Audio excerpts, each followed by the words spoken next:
excuse me, delegates, the pro-intent speakers, the pro-intent speaker on the floor, the delegate from Virginia is recognized.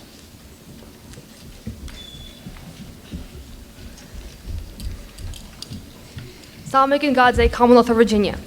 Naloxone goes by a number of different names depending on who you ask. If you ask a doctor, they may call it naloxone. It's a medicinal name. If you ask a pharmacist, they may call it Narcan. This is a name it goes by in the pharmaceutical trade. If you ask Kareem, a 58-year-old Atlanta area heroin addict, you may hear a completely different name, Lazarus. Naloxone is sometimes called the Lazarus drug because of its ability to spare a person from death, mirroring the well-known story of Lazarus in the biblical canon. Kareem experienced this seemingly miraculous medical feat in March of 2014 when he became non-responsive and began to overdose. Naloxone saved his life, but it was not administered by a doctor or an EMT. This vital drug was given to him by a friend who was by his side when he overdosed. Several months previously, health workers had slipped him a naloxone kit for use just for this purpose. If Kareem had waited for an EMT team to save him, he surely would have died. Today, this Lazarus drug is sold over the counter in certain drugstores in 14 states, reflecting a proactive, pragmatic approach to the epidemic of opioid addiction. Opioid abuse of legal and illegal drugs has come to touch every corner of American society. Opioid overdoses are happening in our most impoverished streets and in our wealthiest suburbs, in our back alleys, in our personal homes. Tracy Green, professor of emergency medicine at Brown University, has written that naloxone is, quote, absolutely life-saving, essential medicine. She recommends that people who use opioids, people who live with someone who does, should keep naloxone in their homes in case of an emergency. Opioid overdose, especially in the cases of prescription opioid abuse, is often accidental and inadvertent. So we cannot just rely on a doctor's prescription, limited supplies of EMTs to supply them with naloxone. Opioid addicts have cited the Lazarus moment, their chance to come back from an almost certain death by overdose as a second chance to confront the demons of addiction. Until we can come up with the answers to the opioid addiction emergency, we can save lives and provide second chances. Thank you, Delegate. We will now move on to the con-pro debate section of this proposal. Delegates, please. Is there a con speaker on the floor at this time? The chair wishes to recognize someone who has not yet spoken in this plenary session. The chair recognizes Compton of Alabama.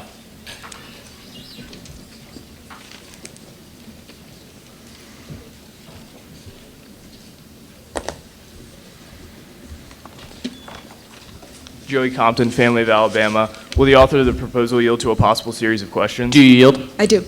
And thereafter, may I reserve any remaining time to Halim of Massachusetts delegation? That is not your right. Okay. So first, would you retain the same labels on naloxone products already, or just make the product over the counter? Make the product, retain, the label just changes so it's over the counter. So what would go into the label change? The same thing that all over the counter drugs do. I don't have the exact specifics. Okay. So the main problem with this proposal is it doesn't specifically outline the label change that needs to be undergone, because the FDA in July 2015 specifically noted on naloxone stating that in order to do this, to make it officially an over-the-counter product, a new level for the drug would have to be developed and tested because others are small and may not contain all the information needed, and that causes serious issues with insurance reimbursement, which is a huge issue. And also, like a previous delegate said, you can find these at Walgreens. They already offer them over the counter in 5,800 of their 8,200 stores and have announced plans to make it available in 35 states and DC. This was February of this year. So not only is the label requirement very, very, very, very loose in this proposal, it doesn't require the proper labels for insurance reimbursement, and also it's naturally expanding nationally, reaching 35 states in tons of Walgreens stores already over the counter. I do think there needs to be rehabilitation, like a previous delegate has stated, but simply the label problem with insurance reimbursement and how it's already expanding nationally make me go against this proposal. I yield my remaining time to the chair. Thank you, Delegate. We are now in search of a pro speaker. Is there a pro speaker on the floor this time? Someone who has not yet spoken in this plenary session or the General Assemblies yesterday. The chair recognizes Jones of DC.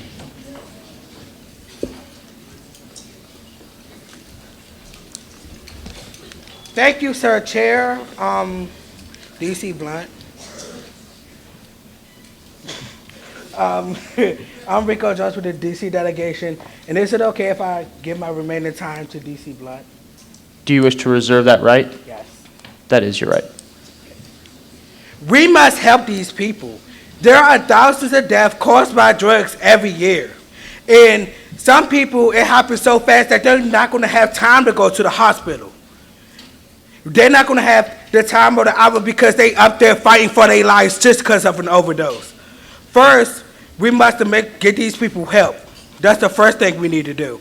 Second, we need to make sure that these drugs are available to stop it from ever happening again.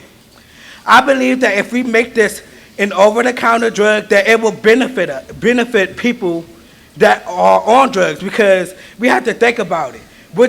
We can save like a lot of lives just from this one drug, instead of waiting hours upon hours to go to the hospital for they can just be pronounced dead. We need more time than that. We need time to help them. So I believe that if we do, in fact, make this an over-the-counter drug, we will save more lives. And we have to realize that these lives matter. And maybe if we save these lives with the drugs, and then we can get them help. Like I said, it's a process. And I give my remaining time to DC Blunt. Thank you, Chair. Daryl Blunt from Washington, D.C. Delegation.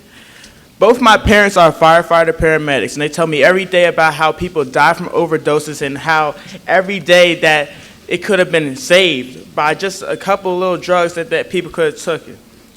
In the U.S., 43,982 people die every year from drug overdose, and 120 per day. Naloxone is a remedy. Thank you, Delegate. We will now move on to a con speaker. Is there a con speaker on the floor at this time? Someone who has not yet spoken in this plenary session or General Assembly yesterday? The chair wishes to recognize Kentucky.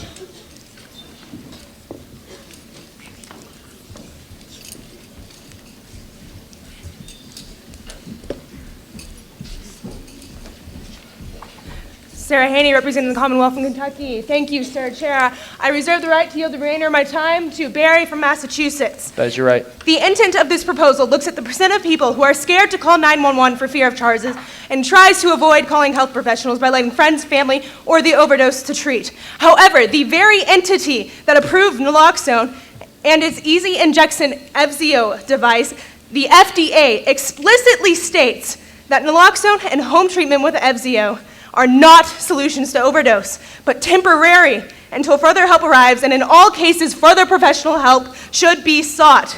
Good Samaritan laws and immunity laws already address the 911 call issue. 46 states offer immunity in the case of naloxone-treated overdoses. 35 states with Good Samaritan laws see an 88% increase in overdose calls to 911. But the use of naloxone at home fails unless the help is sought within the first 20 to 90 minutes. Naloxone is effective. If people are scared to call, they still will not call, especially if they have naloxone at their fingertips. And then the naloxone will not be effective if the help is not called. Let's talk practicality. The opioid overdose triad. Pinpoint pupils, unconsciousness, respiratory depression. Before overdose, the CDC states the only prominent symptom is pinpoint pupils. The moments before realizing that unconsciousness allow for a phone call, but maybe not a self-injection that requires listening to an audio while doped. Family often find the victim too late to acquire naloxone from the nearest source. Friends present are also likely experience a high and do not belong on the road to acquire the drug. 47% of drug-related car crashes are due to opioids. If naloxone is at home, then it is owned as a safety net, encouraging the use of drugs until the point of overdose is reached.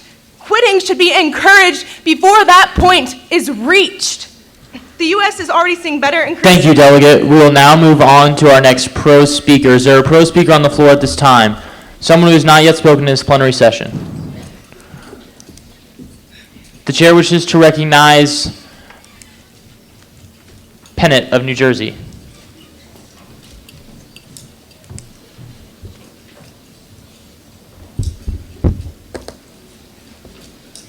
Please make haste.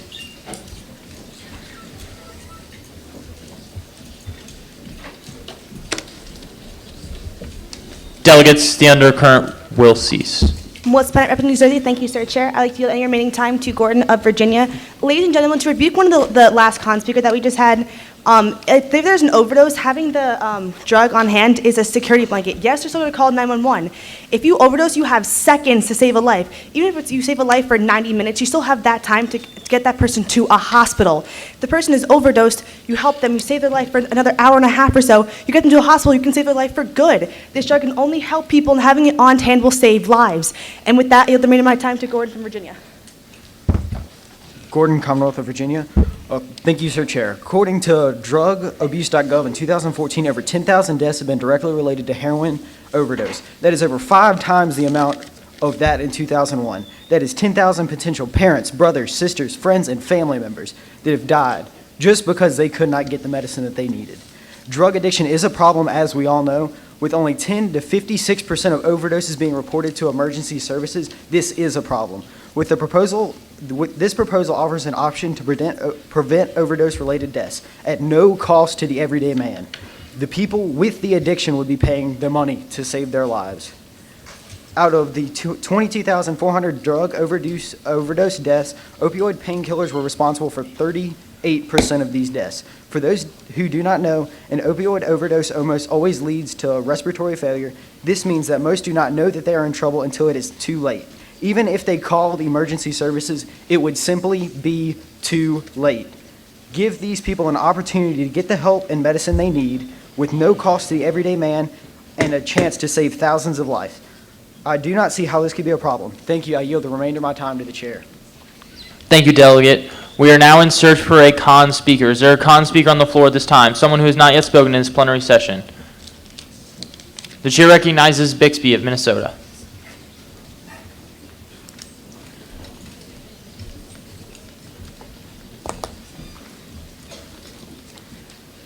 Delegate Bixby, Minnesota. I reserve the right to yield the remainder of my time to Smith from Texas. That is your right. Will the author yield to a series of questions, and I reserve the right to make a statement thereafter? Do you yield? Author. Yes, Do you yield to questions? Yes.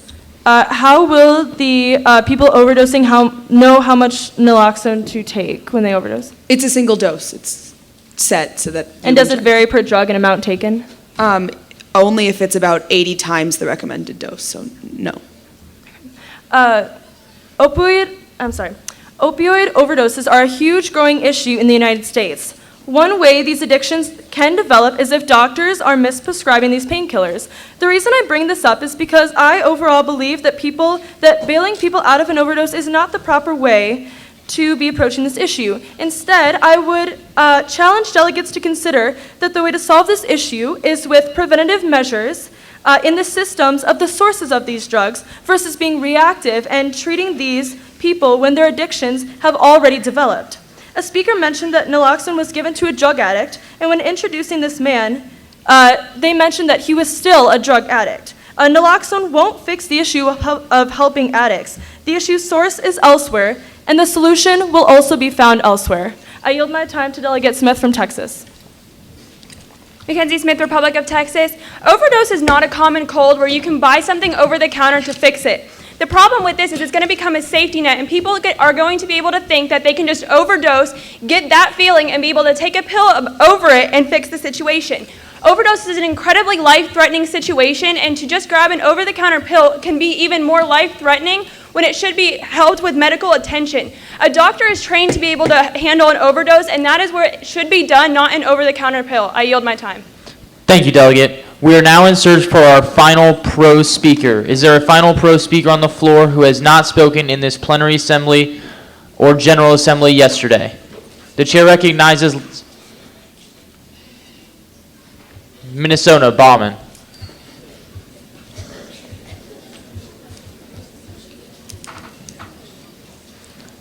Delegates decorum.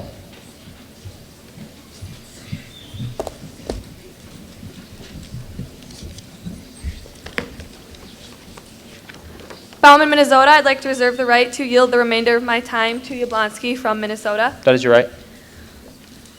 In 2014, the Minnesota Legislative, which is my hometown, implemented this legalizing this drug to be sold in pharmacies, and there's been a significant drop in overdoses in our state. CVS is in Minnesota carry it, and they can distribute over the counter. While it is not on prescription, there is a system where the pharmacist must explain how to use it, which I do believe is outlined in the author's proposal. So the previous con speaker's mention of people not being educated enough to use it is false, as the pharmacist would have to show how to use it. Also, if this were implemented, because right now only large pharmacies such as CVS and Walgreens sell these drugs, but if this proposal were implemented, I believe that it would allow for smaller pharmacies in rural and poor communities to have access to these drugs, which I believe would be helpful to help all people have access to stop overdosing.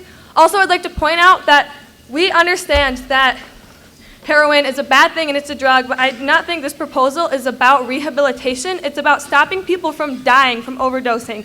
Rehabilitation is a separate issue, and this is to stop people who are already having problems from overdosing and dying. Thank you, and I yield my time to Blonsky from Minnesota. Yablonsky, Minnesota. I'd like to address the myth that somehow enacting this proposal would enable people who are addicted to heroin to continue to have that addiction, because that's certainly not true. That's like similar to someone such as myself who has a food allergy, eating something I'm allergic to and then using my EpiPen to stop the allergic reaction. That is simply absurd. I yield the remainder of my time to the chair. Thank you, delegates. We are now in line for our final con speaker on this proposal.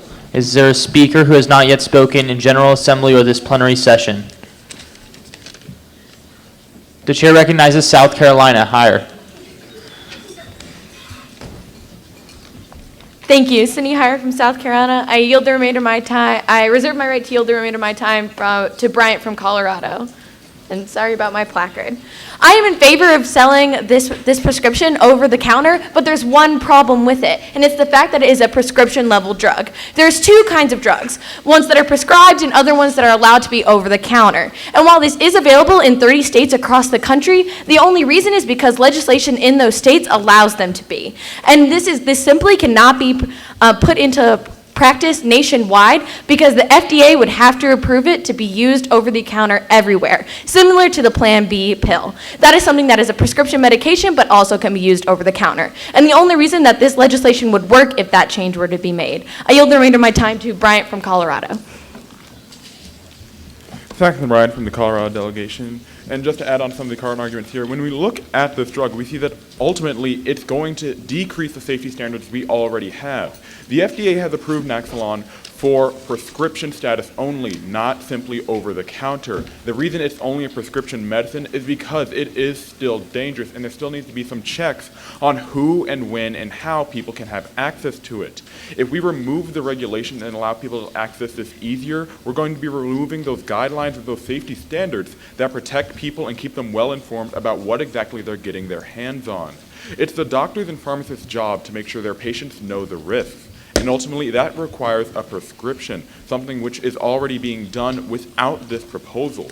And so if we're looking at making sure people are safe from overdoses and protecting themselves, we need to keep the standards we have a prescription alone. Putting it over the counter would simply get rid of too many standards and make it too easy without enough proper education and training for all individuals and without the safety consultation of the doctors and pharmacists. For these reasons, I encourage you to negate and yield the rest of the time to the chair. Thank you, Delegate. We will now move on to the author's final summation. Author, you will have a time of 3 minutes and 30 seconds for your closing summation. Thank you, Sir Chair. Julia Kahn, California delegation. This proposal is not a question of the long term. This proposal is not a question of rehabilitation. This is not a question of years, of months, of weeks, or of minutes. This is a question of seconds. This is a question of life or death.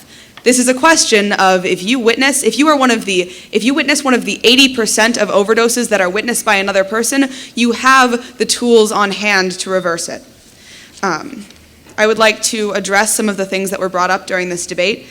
The only reason that this drug is currently being sold, quote, over the counter in 14 states is that it's being sold under the same method that a flu shot is being sold, where kind of like one doctor prescribes the entire state a flu shot. So in those 14 states, that's what's happening. Furthermore, a previous speaker had mentioned that in order for this to be sold over the counter, the FDA would have to approve it everywhere. Yes, that's my proposal, just to clarify. Another thing that was brought up a lot was that drug users or people who victims of overdose would still have to call 911 after naloxone was administered. It's better to call 911 and have 90 minutes to wait for them to get there than to call 911 and hope they show up in seconds. This is not a question of how we are ending addiction. This is a question of how we're getting addicts to the point where they're alive to end their addictions. The thing that was brought up about needing to change the label on this drug, first of all, this is a proposal. The medical label would take up about 50 pages of text, and I believe we have a 1,000-word limit. And furthermore, the FDA is currently, there's a new label process covered by the FDA, and my proposal does not directly deal with this. Naloxone is not a safety net. 80% of overdose victims only overdose once because overdose is painful and not something anyone elects to go through. By having this drug on hand, we're simply ensuring that these addicts have a chance to turn their lives around and that the friends and family members of these addicts have access to naloxone because they can't get a prescription for naloxone. They're not addicted, but their friends and family members are. Fire extinguishers don't incentivize fires. First aid kits don't incentivize injury. Police do not incentivize crimes. Water does not incentivize dehydration. Advil does not incentivize headaches. And naloxone does not incentivize overdose. Thank you. I yield my time. Thank you, Delegate. We'll now move on. Delegates, decorum.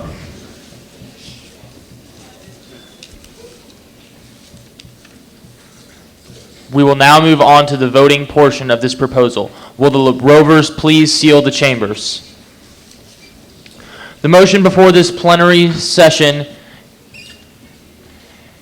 is that proposal number 329 does pass. All those in favor, please stand and in your normal speaking voice say aye.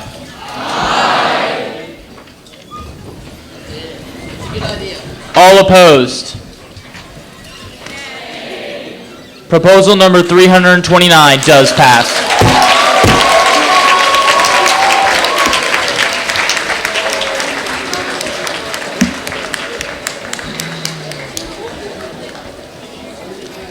Will the next proposal author please begin to make their way to the front? Hi, sorry, thank you. Hold on real quick.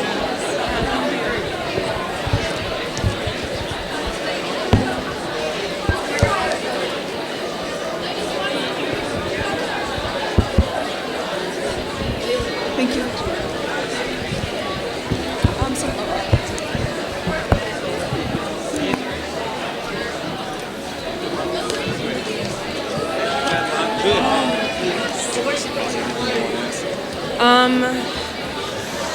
Not that I know of right now.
We will now hear proposal number 566. Seeing as how the proposal author is present, would the clerk please read the title with any amendments? To allow for reproductive endocrinology clinics in the United States to offer mitochondrial replacement therapy on a case-by-case basis in order to reduce the probability of mitochondrial disease passing from mother to child. Thank you, Sir Clerk. The proposal author will now be recognized for a 4-minute opening statement. Proposal author, you may begin when ready. Lainey Newman from the Pennsylvania delegation. Thank you, Madam Chair. There's no cure available for mitochondrial disease, but we now have the biotechnology to ensure that no additional child will suffer from it or die from it. Mitochondrial disease is a chronic disorder that results when the mitochondria in the body's cells cannot produce enough energy to maintain homeostasis, meaning essentially that the mitochondria that produce 90% of the body's energy fail to produce that amount of energy. This causes a myriad of issues, including issues particularly in the 3 systems of the body that require the most energy and use the most energy. Those systems being the neurological system, the gastrointestinal system, and the neurological system, the gastrointestinal system, and the respiratory system. So these manifestations of mitochondrial disease can be presented in many forms, as can cancer. It's similar in cancer to how it presents itself in an individual's human body. So it can come across in the form of type 2 diabetes, Crohn's disease, autism, intellectual deficiencies, epilepsy, strokes, heart failure, etc. There are many manifestations. So the mitochondria are the powerhouse of the cell, as we've all learned in elementary school. So when these fail, very serious manifestations occur. But these can all be prevented by a new biotechnology called mitochondrial replacement therapy. The basis of mitochondrial replacement therapy is the removal of the nucleus of the mother's egg and the inserting of that nucleus into the shell of a donor egg, and then the fertilization of that in vitro by the father's sperm.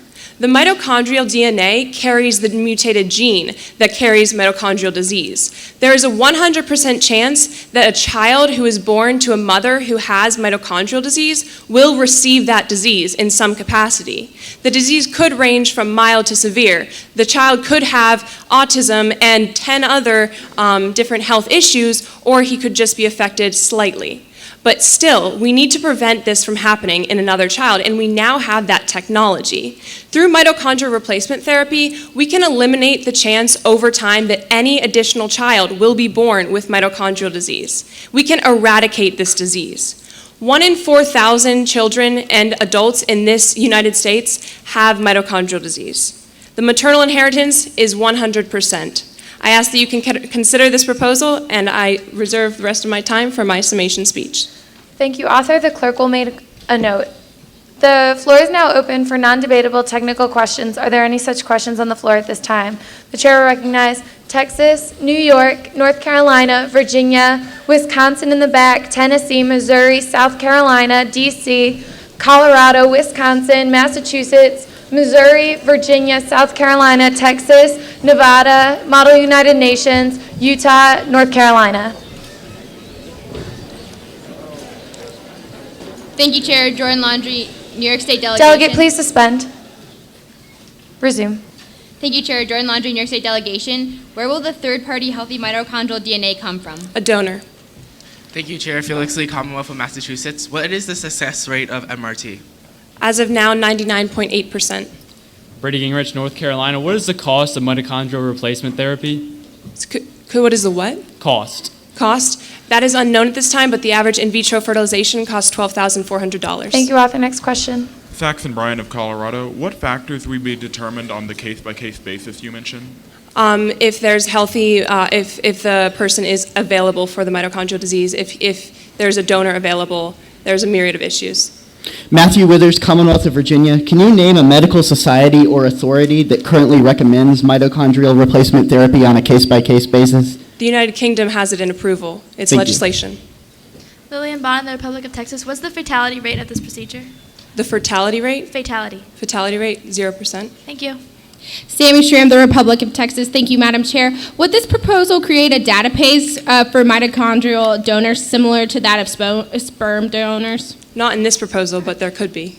Erin Clays, Commonwealth of Virginia. Do all doctors know how to do mitochondrial replacement therapy? No. Jeremy Nelson, Commonwealth of Virginia. Does the third-party donator receive information about the main parents and child?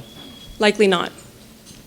Delegate Sahil Baharawala of the occasionally sunny state of Wisconsin. Author, approximately what percentage of the donor's DNA is in the child? 0.148%.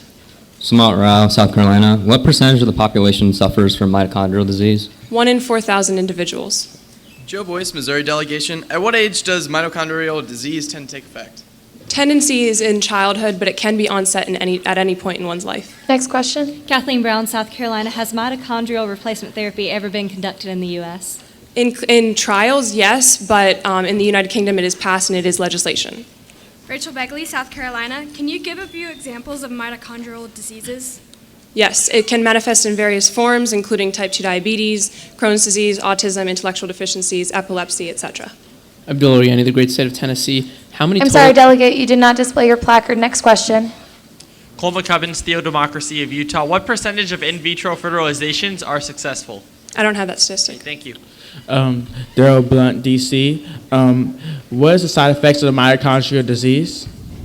There are, as I said, many manifestations, and it can be from mild to severe. Thank you, author. Next question. Jake Parsons, South Carolina. Will the Department of Health and Human Services prevent cases deemed inappropriate for mitochondrial replacement therapy from receiving treatment? Will they say that again? Will they prevent cases deemed inappropriate for mitochondrial? Yes. Yes. Lassie Cotta, Delegation Model United Nations. Thank you, Madam Chair. How is the mother first diagnosed with this disease? It's a progressive diagnosis. Alexia Blight, North Carolina. Does this genetically engineer DNA? No. Further questions? The chair will recognize Alabama, Minnesota, Tennessee. Addison Smith from the family of Alabama. Thank you, Madam Chair. Will this type of treatment be covered under medical insurance such as Medicaid and Medicare? Some medical insurances do cover in vitro fertilization, some don't. Thanh you. Abdul Oriani, the great state of Tennessee. How many total operations of MRT have been carried out? That number is unknown. I'm going to send my question. I'm sorry, delegate, you did not display your placard. Please take a seat. Right, Tennessee, can you briefly explain what reproductive endocrinology is? Reproductive endocrinology is the subspecialty of looking at infertility in women and trying to solve problems. Thank you. Thank you, delegates. The time for non-debatable technical questions has elapsed. The chair will now like to recognize the con-intent speaker for this proposal. Is there such a speaker on the floor? Chair recognizes Christner.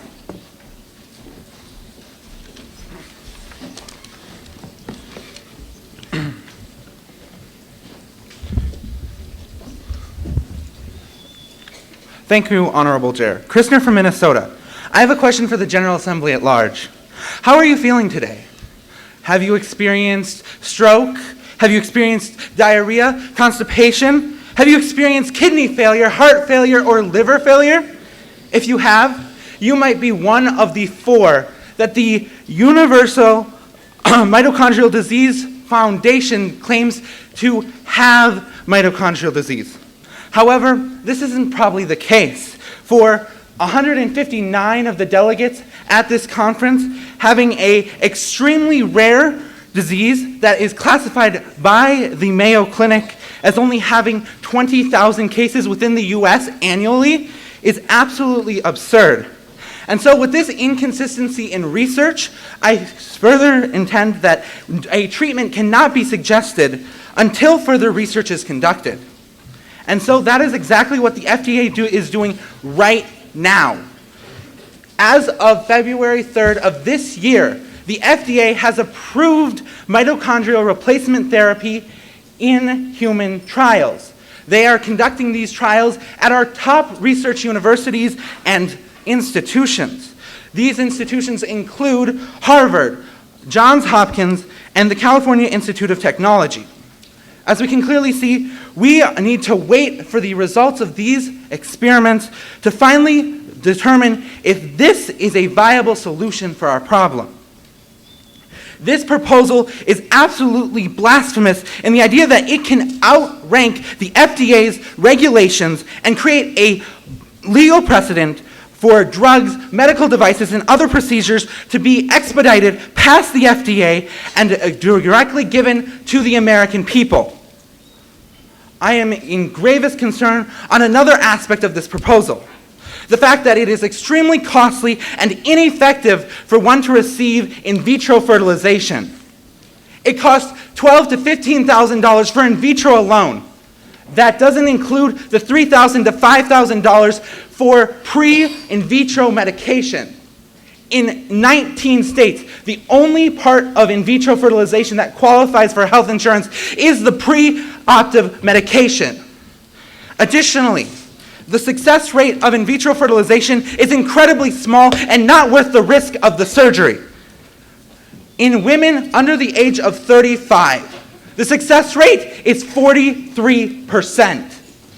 If you add 5 years to that total, you get a grand total percentage of 23% success rate of pregnancy in vitro fertilization. And if a woman at any point has any complications with in vitro fertilization, her percentage can drop as low as 1% chance of pregnancy. Thank you, Delegate. Your time has elapsed. The Chair will now like to recognize the pro-intent speaker on this proposal, Delegate Flanagan from Louisiana.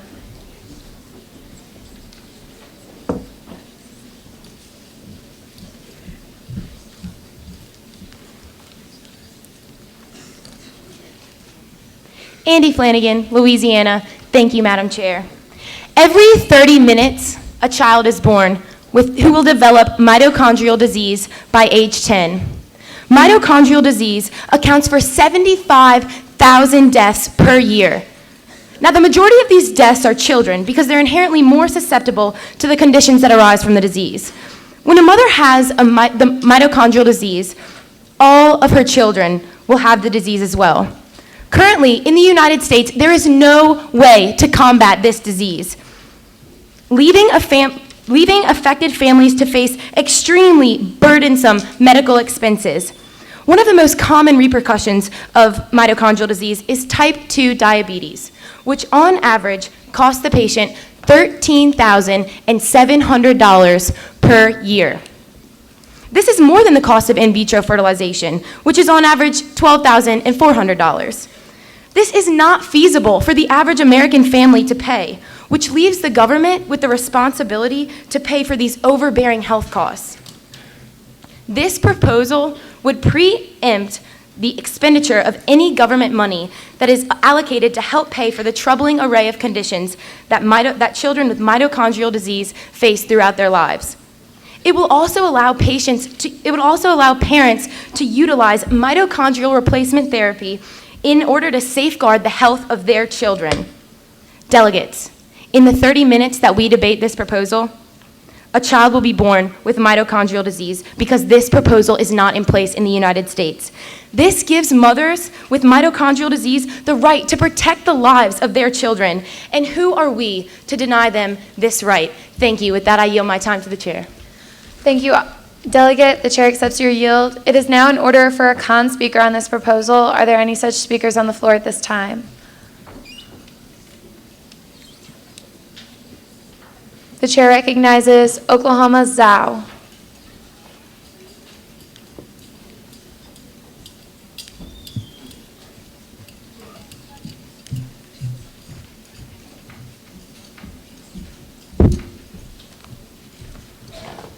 Thank you, Madam Chair.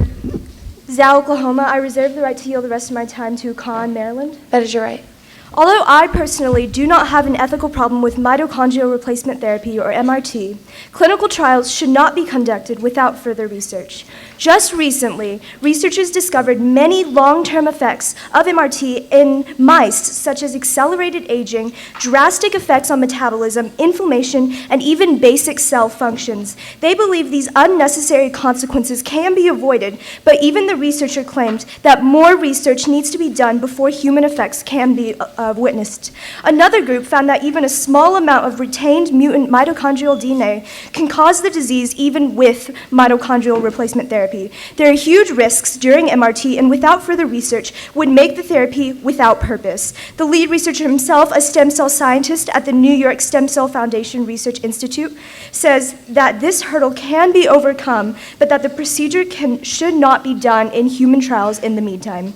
I would also like to clarify that according to a May 19, 2016 Nature article, the UK government legalized MRT last year, but the country's fertility regulator has yet to greenlight its use in the clinic, which this proposal would allow. The legalization allowed clinics to be licensed to perform MRT, but no clinics have yet to be licensed since the legalization. And that is my main concern with this proposal. By allowing MRT, even in a case-by-case basis, the previous pieces of evidence has shown that not enough is known about the therapy to conduct it safely. Even the UK, which is usually quite forward in these types of procedures, for example, they delivered the first live IVF-born baby, has not allowed clinical trials under the new legalization of this procedure. With that, I yield the rest of my time to Con Maryland. Alexander Con of the Free State of Maryland. Thank you, Chair. This Thank proposal you, will not delegates. have Your its- time has elapsed. The chair would now like to recognize a pro speaker on this proposal. Are there any speakers who have not spoken in this plenary session or in GEA yesterday? Okay, in this plenary session. The chair would like to recognize Pennsylvania Roberts.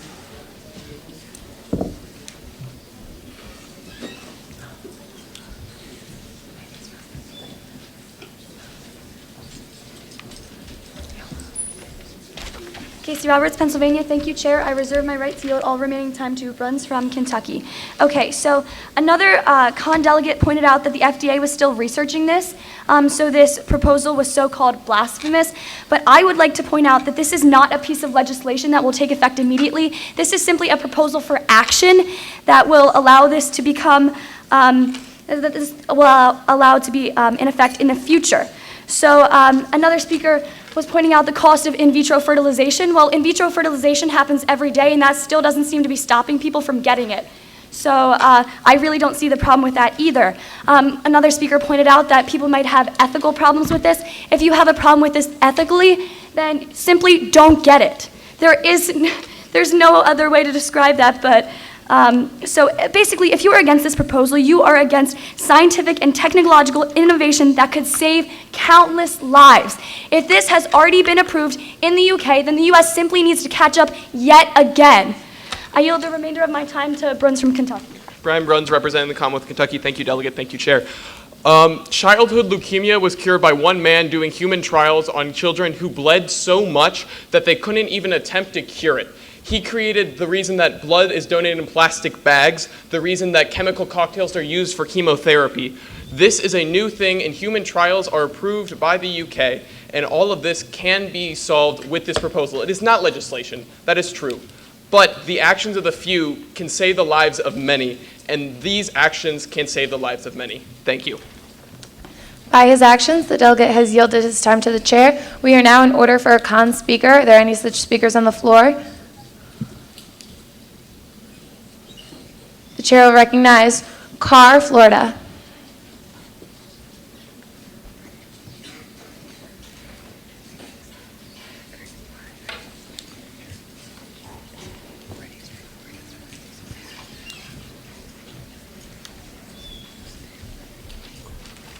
Thank you, Madam Chair. My name is Abby Carr, and I am from Florida. Delegates, the author seems a bit overly confident. Oh yeah, seems a bit overly confident in the development of this treatment. I would like you to keep in mind while voting that this is still in its trial phase. In the UK, about 10 people a year are using this. It was never open just to anybody with mitochondrial diseases, only people who are severely affected. It's too dangerous without the study of progress of the first generation who is born due to through this kind of in vitro fertilization. There are several dangers that you should also keep in mind while voting. Some studies suggest that the disruption of specific mitochondrial and nuclear genome interactions could happen, and then there's been no follow-up on children that are born with 3 parents involved. This also opens the door for possible misuse through this kind of technology. It was also suggested that it is poor use of resources because this would likely cost more than in vitro fertilization because it involves a whole nother step that is still very complicated with the addition of a second. There's 3 parents. And then there's not that many families that would benefit due to this research because not many people could afford it, and then there's so few people that are affected by mitochondrial disease. Please keep that in mind, and I yield the remainder of my time to the chair. Thank you, Delegate. The chair accepts your yield. It is now in order for another pro speaker on this proposal. Are there any such speakers on the floor at this time?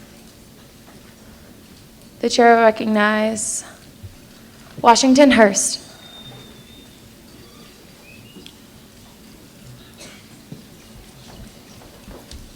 Like Hurst, the state of Washington, I reserve the right to yield any remaining time to Hobart of South Carolina. That is your right. Will the author yield to a possible series of questions? Does the author yield? I do.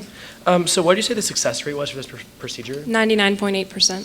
Thank you. I'm not sure where a previous delegate got their 43% statistic, but this is 99% successful. Additionally, it was brought up that this cost is simply too expensive, but let's think about this. Is it more expensive to prevent a disease before it happens, or to have our healthcare system, which is burdened by so much cost right now, to have to undergo managing this disease once children who have to suffer with it get it? This is a proposal the UK passed, and we were passing a very similar one. I think it's very common sense that we pass this proposal in order to save lives and help make the lives of Americans at birth, their quality of life a lot better. Thank you. With that, I yield the remainder of my time to Hobart of South Carolina. Thank you, Delegate. Thank you, Chair. Rock Hobart, South Carolina delegation. As the author stated, it's estimated that 1 in every 4,000 people have mitochondrial disease. It is also genetic. That means you don't randomly contract it, and you don't contract the disease from environmental factors. If you break this down, you get this. If a mother who has the disease has children, now they have it. When those people have kids, their children have the disease. As you can see, it continues to spread exponentially, and more people will have this disease. Now, fast forward, we have this technology. Now a mother having a kid will use this gene splicing technology to give their baby healthy DNA. In this situation, when those people have children, they will have healthy DNA. Essentially, by passing this proposal, we have the ability to eradicate this disease. Unlike cancer and other deathly diseases, we have a chance to completely cure disease that takes the lives of innocent people every day. With that, I yield the remainder of my time to the chair. Thank you, delegates. It is now in order for another con speaker. The chair would like to recognize a con speaker that has not yet spoken in today's plenary session. Delegate Gelfand, New Jersey.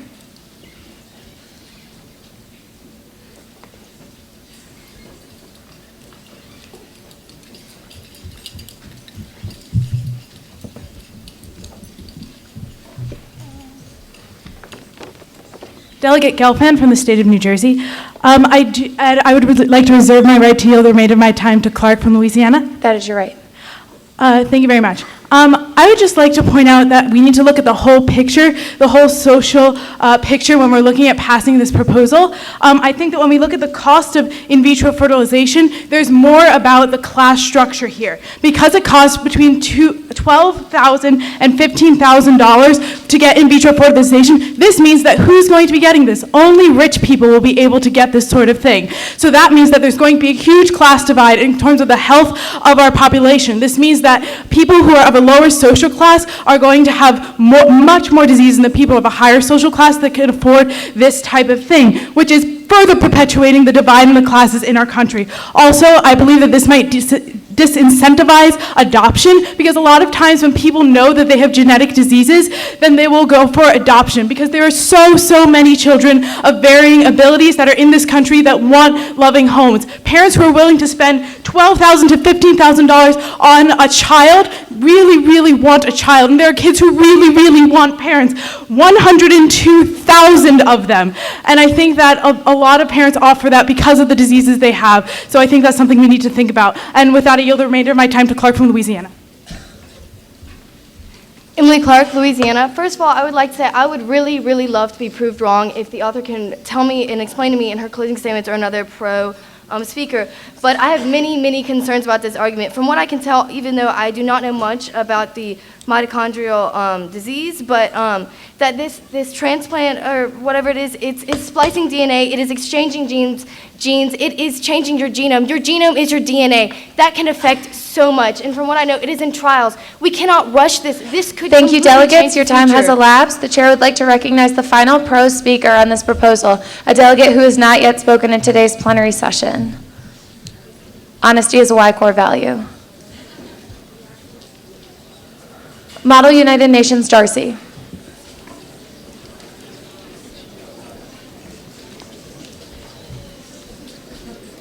Delegates, please keep the side conversations to a minimum. Fred Darcy, representing the United Nations. Thank you, Madam Chair. I reserve my right to yield the remainder of my time to Farmer from Virginia. That is your right. Rare, a word to describe something you don't have. Tragic, a word to describe a situation that doesn't affect you. I used to use both of these words to describe this very disease. That is, until my friend's mother was diagnosed with it. He's living in a home where his mom may not get out of bed in the morning. He's living in a home where his mother has to tape her eyelids open because her muscles cannot synthesize enough adenosine triphosphate to move. As someone who has abnormal chromosomal DNA, I can tell you that the word rare is overrated. And as someone who knows someone who's afflicted with this disease, I can tell you that the word tragic says far too little. It's time we give those with this disease a chance, instead of a prognosis to a life more difficult than yours, than mine, than ours. Thank you. I yield the remainder of my time to Farmer from Virginia. Stephen Farmer, Commonwealth of Virginia. Firstly, I would like to point out that this is not gene splicing. The genes in your mitochondria are completely separate from the 46 chromosomes that make up who you are.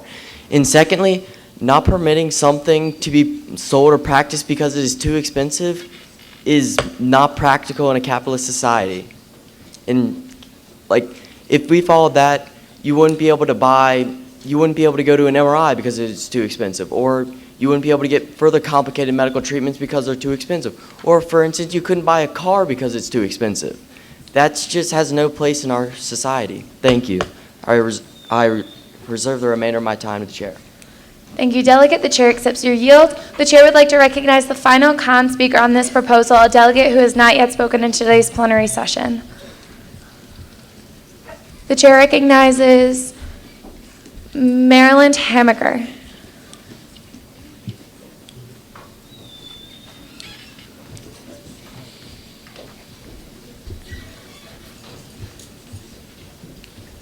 Your time has begun. Michael Hamaker from the Free State of Maryland. I would like to reserve the remainder of my time to Karpatkin from the Free State of Maryland. That is your right. Thank you. This proposal simply lacks the details that would allow it to be implemented in a legitimate way. Delegate, I apologize. Your placard is not displayed. Please take a seat. It is now in order for a final con speaker on this proposal. Is there such a speaker on the floor at this time that has not spoken yet today in this General Assembly? I apologize, plenary session. The chair recognizes Levy, California.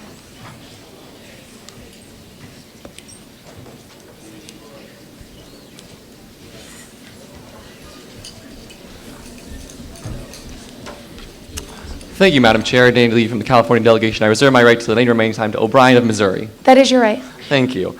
Now, I think really commend the author on the proposal. It's really great intentions, but I'd rather we have a process, a solution to these diseases that actually is perfect and works, rather than a flawed one, which is what really the solution is. Because right now, as a previous delegate mentioned, current methods of mitochondrial replacement treatment actually, in some cases, can allow that disease to carry over into the child. And in that case, they can still, although it can be rare in some cases, can still end up having that disease. And the problem with it is that even though they paid several tens of thousands of dollars to get the treatment, it still won't work for them.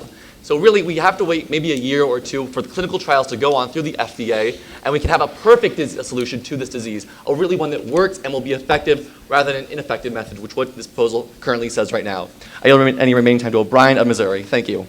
Patty O'Brien, Missouri delegation. The United States National Academies of Science, Engineering, and Medicine released a report on this year on mitochondrial DNA replacement therapy. They supported further research but issued many cautions against the widespread practice of it. One of the recommendations was that only male embryos should be altered because men don't pass mitochondrial DNA, and there isn't enough research to see the long-term effects of such treatments. This proposal does not make efforts to see that this happens. Furthermore, this proposal will not show the results expected because, yes, even though the UK passed a law that allowed fertility clinics to offer this technique, not a single clinic has been approved to use the techniques because there is absolutely no research to show that this replacement's long-term effects are positive. Thank you, and I yield my time to the chair. Thank you, delegates. The chair accepts your yield. Seeing as how the time for ComPro debate has now elapsed, we will now recognize the proposal author for a 3-minute and 28-second summation. Proposal author, you may begin when ready. Laney Newman, Pennsylvania delegation. Thank you, Madam Chair, and thank you, CONA. Thank you for the debate. So I want to clarify a little bit about the ambiguities and the confusion that some of the CON speakers brought up. My proposal is not permitting this on a widespread level. This will be carefully overseen by the NIH and carefully overseen by the Department of Health. For that reason, I'm not opening this up to everyone. I'm simply enacting it, approving it for the progression that we need in order to eventually eradicate this disease. With that, this does not specify immediately that this will take place, and it is effective. 99.8% of the trials that have been run effectively. That is an incredible success rate for this new biotechnology. And with that, this is in the early phases of development, so it will continue to be perfected to the extent to which it will get to 100%. It works at preventing it from 100%. Currently. Right now, if you have a mother with mitochondrial disease, you will receive that mitochondrial disease no matter what, in some capacity. If you have this procedure, or may I restate, if a mother instead in vitro fertilizes, that goes down to 0%, nearly 0%, a 0.2% chance.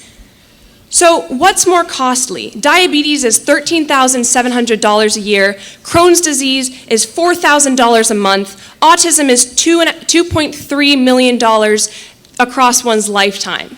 I think that in vitro fertilization, which averages around $12,400, though that does not account for MRT, and MRT probably would be slightly more expensive, would be a more cost-effective solution. And it would help our economy if we have more contributive members of society who are able and not disabled by this crippling disease. Now, regarding the class divide, 15 states offer insurance coverage for infertility treatment, and it's much more affordable than treating the effects of MD, mitochondrial disease, that being Crohn's disease, type 2 diabetes, etc. The list goes on and on and on. I want to read a note that someone wrote to me. Currently, there's a delegate with a rare disease in plenary today. He stands with this because he knows how hard it is to live with such a disease. That is me. So I really encourage you to vote pro on this proposal, and I really thank you for your time. I yield my time to the chair. Thank you, author. Will the rovers please seal the chamber?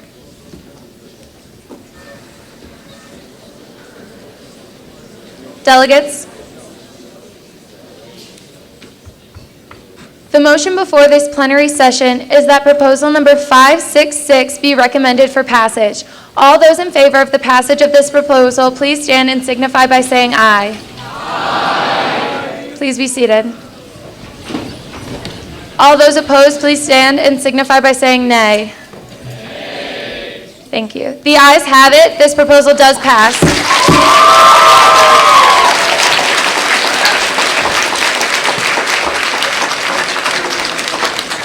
A caucus is in order.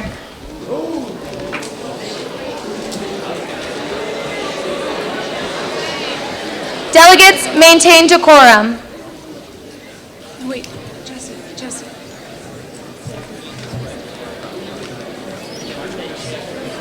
Whose is this?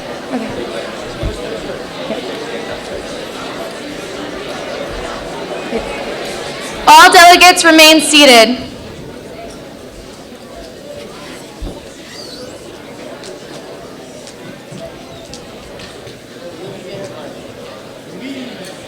All delegates, please be seated. The clerk will call roll. One representative from each state, preferably the CLC, will stand and be recognized. If there are any issues, any missing delegates, please wait until the end of roll to approach the parliamentarian and explain any absences. The rovers in the chamber will count, I apologize. All members of the state will stand to be recognized. The rovers of the chamber will count the entire state. Any missing delegates must be reported to the parliamentarian.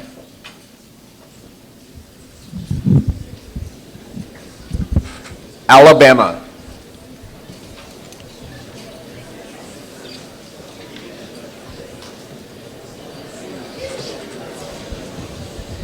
Delegates, it is imperative that you remain silent during this caucus.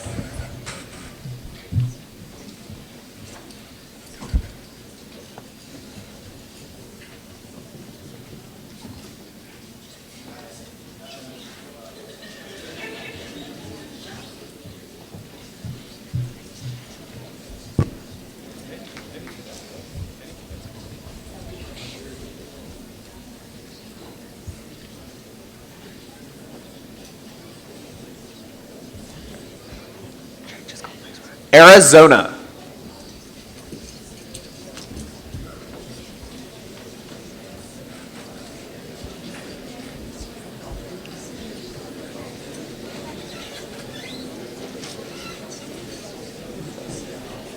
The ambassador delegation.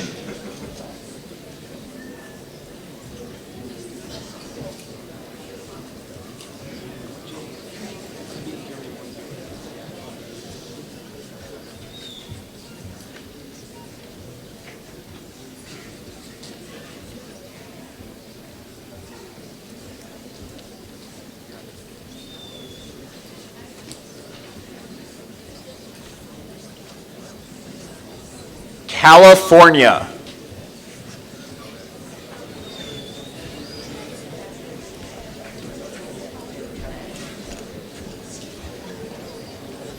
Delegates, please keep your voices down for this process. Thank you.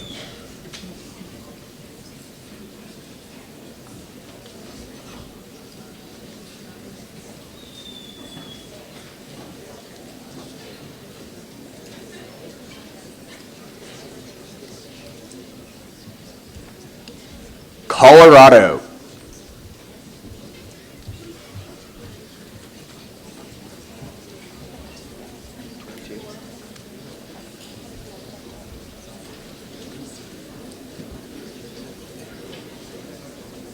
Connecticut.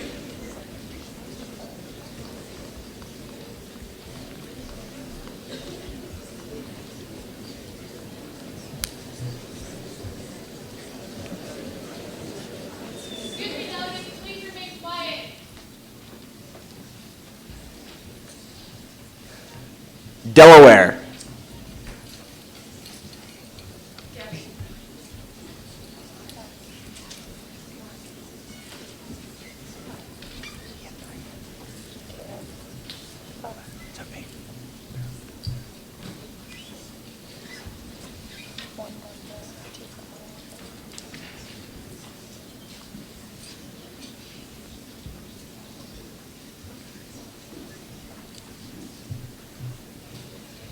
The District of Columbia.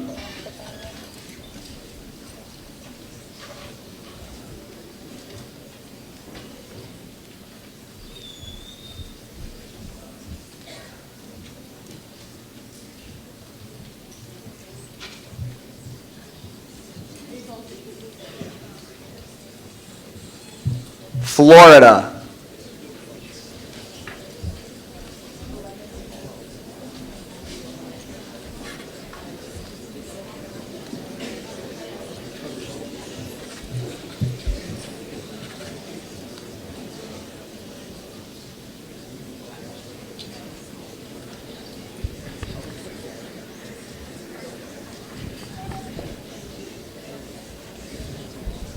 Hawaii.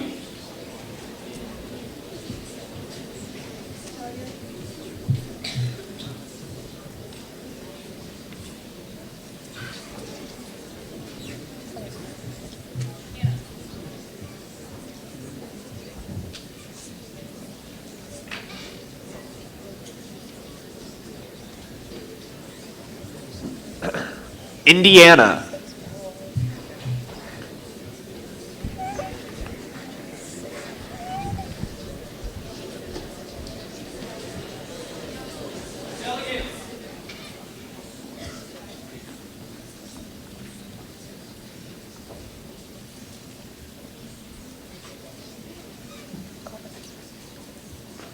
Kentucky.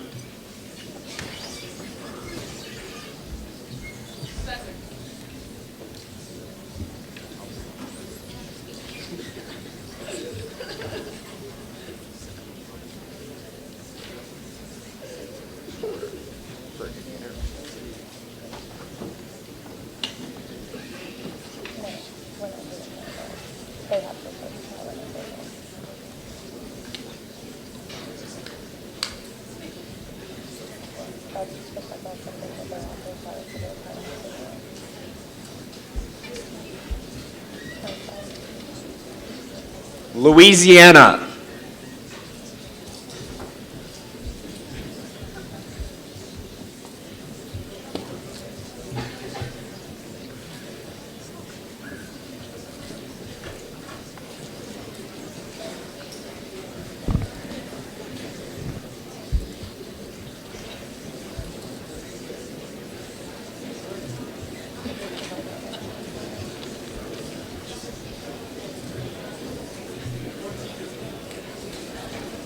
Maine.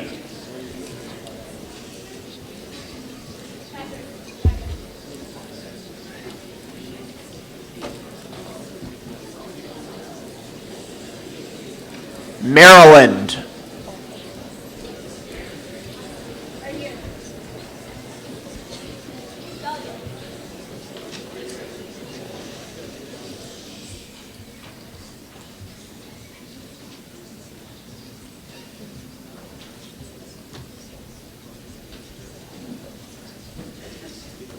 Massachusetts.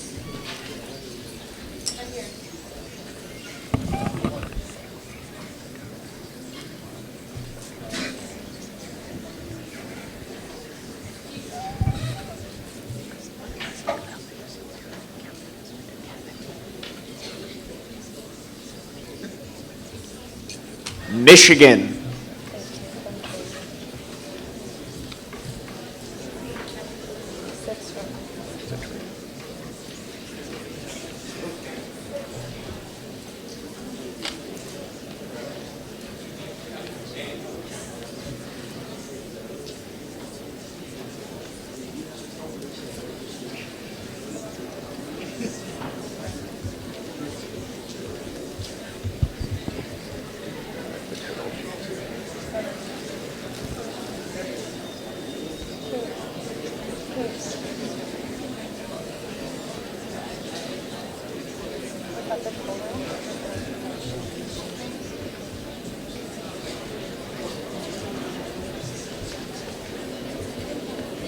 Minnesota.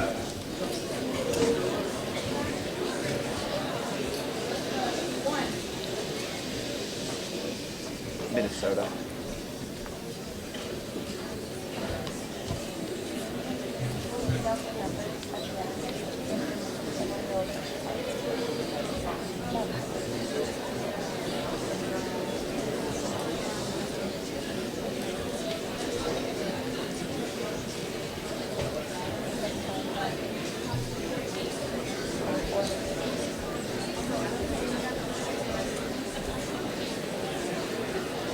Missouri.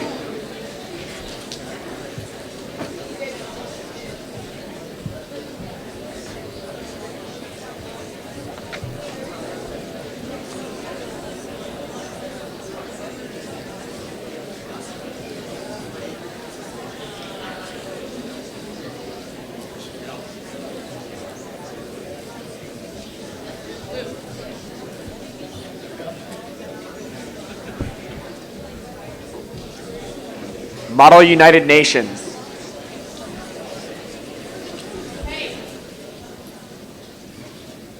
Delegates are reminded to please remain attentive.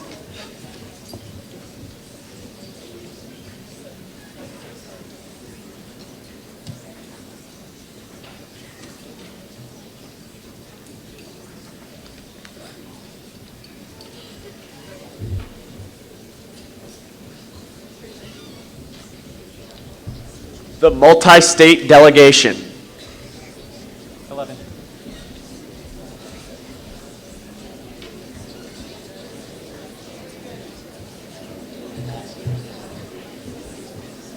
Anyone multi-state?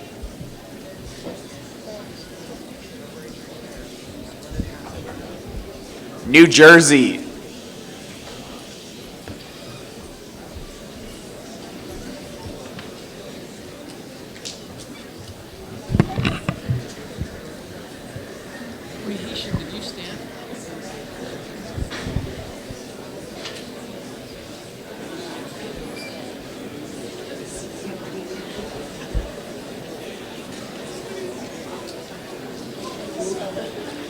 New Mexico.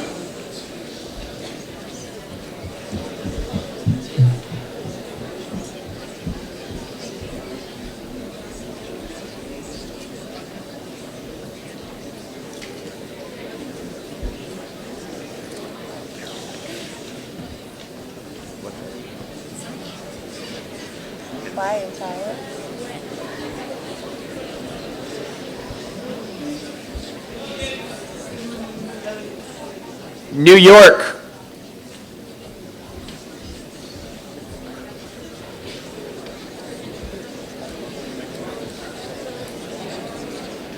Delegates, please be respectful.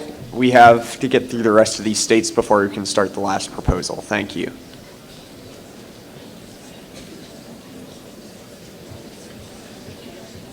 North Carolina.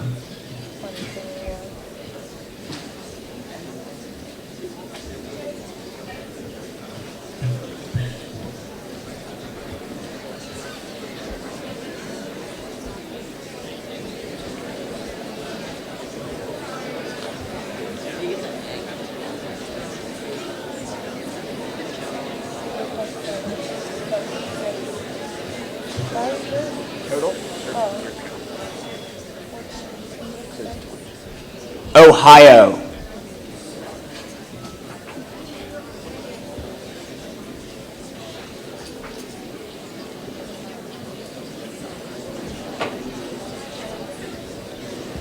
Oklahoma.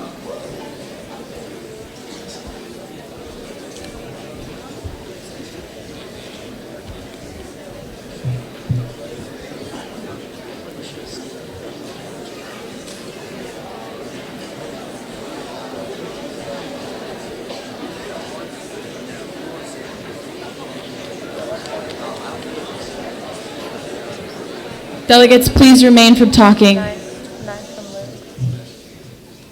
Pennsylvania.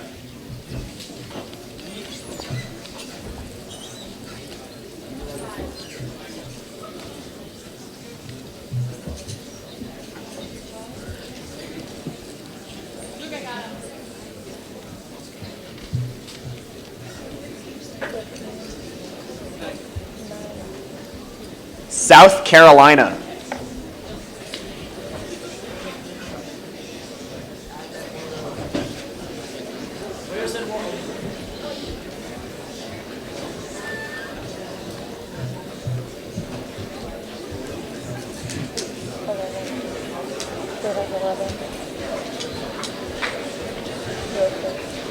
Tennessee.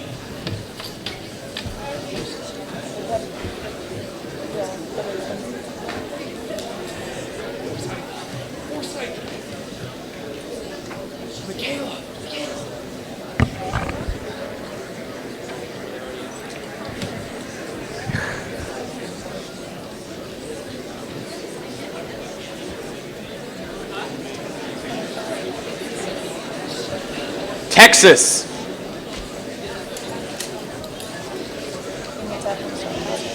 Delegates.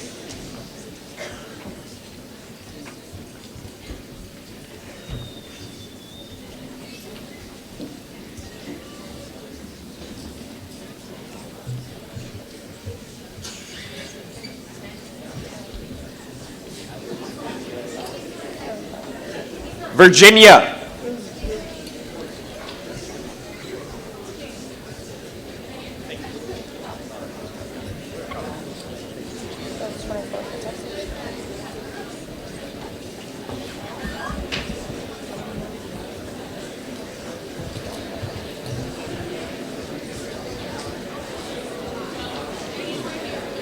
Delegates,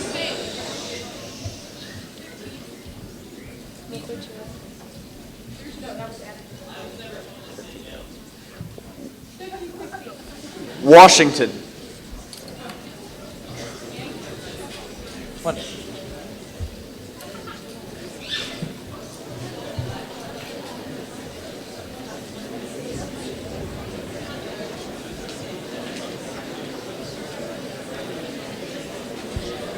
Delegates,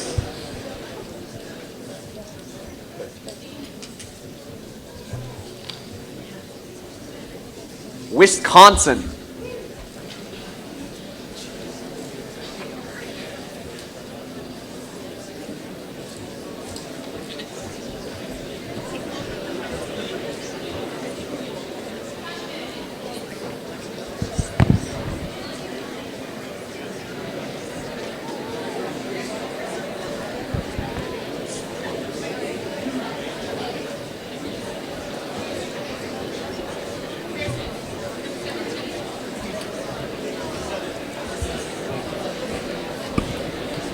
Delegates, I will now run through the count.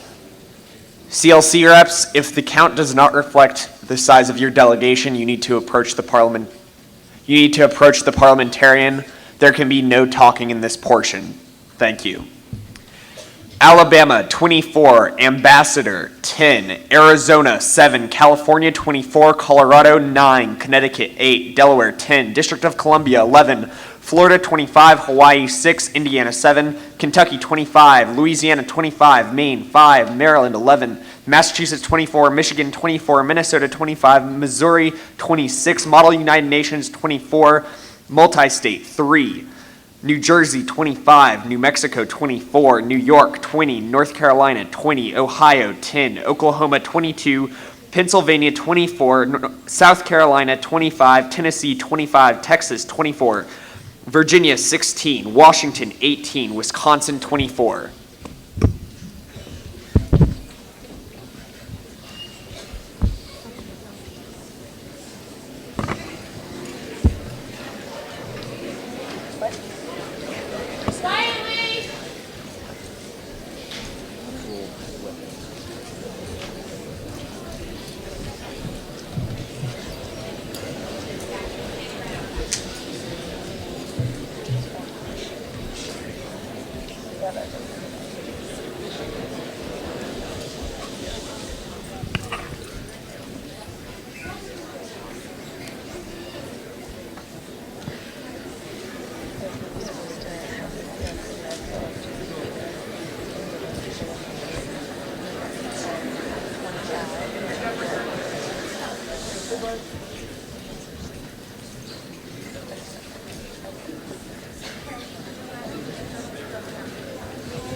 Media delegates do not count in the count that we have done.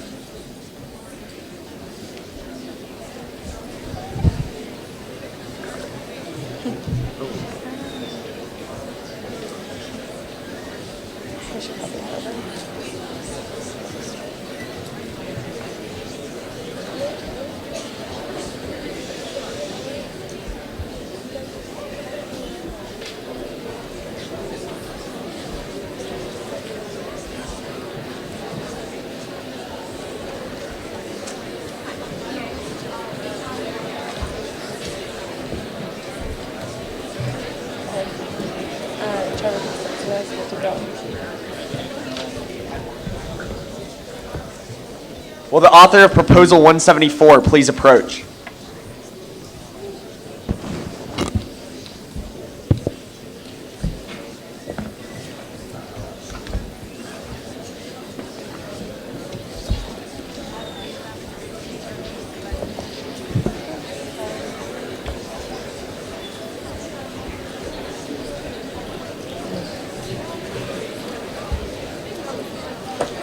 Thank you.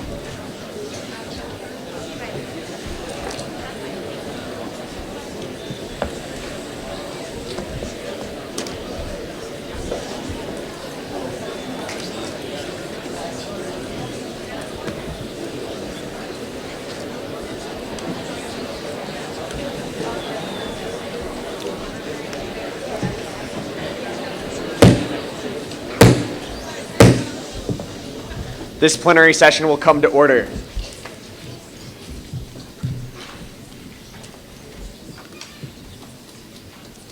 The next proposal under consideration, the final proposal under consideration, is proposal number 174. Seeing that the author is present, will the clerk please read the title and any amendments? Proposal number 174, to require all universities receiving federal funding to comply with model policy in regard to student mental health. There is an amendment. Line 38, add the phrase, "A university may not expel students or force their withdrawal for mental health symptoms that do not put others' safety at risk." Line 38, add the phrase, "A university may not expel students or force their withdrawal for mental health symptoms that do not put others' safety at risk." Thank you, Madam Clerk. Proposal author, you have 4 minutes. Begin when you are ready. John Ball of Ohio, thank you, chairs. Now, although most colleges appreciate the value of regular mental health services, in crisis scenarios, America's top universities have repeatedly prioritized academic prestige over the health of students.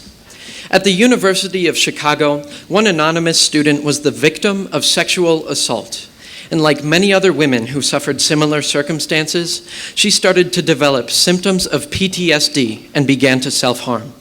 And when she reached out for help, the school informed her that she was to voluntarily leave campus. She had 48 hours to remove all items from her dormitory, or she would face charges for trespassing. Cases of forced resignation like this one are not limited to the University of Chicago. Identical situations took place at Yale, MIT, Princeton, Georgetown, George Washington, and several other schools. All have dealt with mental illness.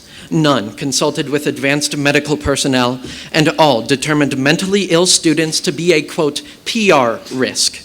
One university was even implicated in administering anonymous mental health surveys to students, and those who reported symptoms of depression were thereafter kicked out of the university. I know that all universities are worried about being seen as that school with a mental health problem, but they all have a mental health problem.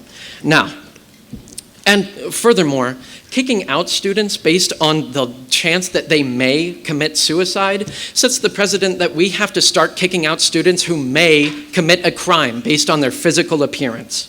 Now, these policies do not belong in a first world country. Students, myself included, enter college to pursue an education, not to be treated as defective for symptoms of mental illness. Mental illness that responds extremely well to treatment and, more often than not, is completely unrelated to one's ability to succeed academically. But sometimes students do need reasonable academic accommodation. If colleges are required to allow items such as retroactive withdrawal for failing a course due to mental health symptoms or flexible deadlines in completing assignments, we will save millions of dollars by encouraging students to pursue preventative mental health care, and schools may actually fulfill their purpose of educating, not expelling. Thank you, and I yield the remainder of my time to my closing statement. The author has yielded 1 minute and 26 seconds to his closing summation. Will the clerk please make a note? We will now move into non-debatable technical questions. Are there any such questions on the floor? Chair recognizes Tennessee, Ohio, Texas, Tennessee, Virginia, Bonin from Texas, Nebraska, Virginia, Welsh, Louisiana, Cretini, Alabama, Smith, Wisconsin, Duncombe, Alabama, Westfall, New York in the back, Bailey from North Carolina, delegate from Delaware, McKee. Stephen Farmer, Commonwealth of Virginia. For the purposes of this proposal, would the student have to be diagnosed by a medical professional with a mental health disorder? Yes, they would receive certification from a physician. Matthew Dowling, Ohio delegation. About how many college students have mental illnesses? Approximately 1 in 5. Lillian Bonner, Republic of Texas. How many students re-enroll after dropping out? Do not have that statistic. Next question. Quentin Hubel from the Republic of Texas. Who will regulate these programs? This proposal, the college, and physicians. Thank you. Michaela Forsyth, Tennessee. Does this proposal include people with addictions? Yes. Abdul Oriani, the great state of Tennessee. How many expulsions like the one you mentioned in your introduction have occurred in the past year? Don't have that statistic. Schools don't Next report. question. It's not public information. Abla Adon, Nebraska delegation. What law will be used to create this reasonable accommodation? I'm sorry, could you repeat that question? What law will be used to create this reasonable accommodation? I'm sorry, I couldn't hear you. One more time, delegate. Into What the mic. law will be used to create this reasonable accommodation? Reasonable accommodations are defined by this proposal and the physician, if that Thank answers you. Next your question. Delegate Uncombe, Wisconsin delegation. Thank you, Sir Chair.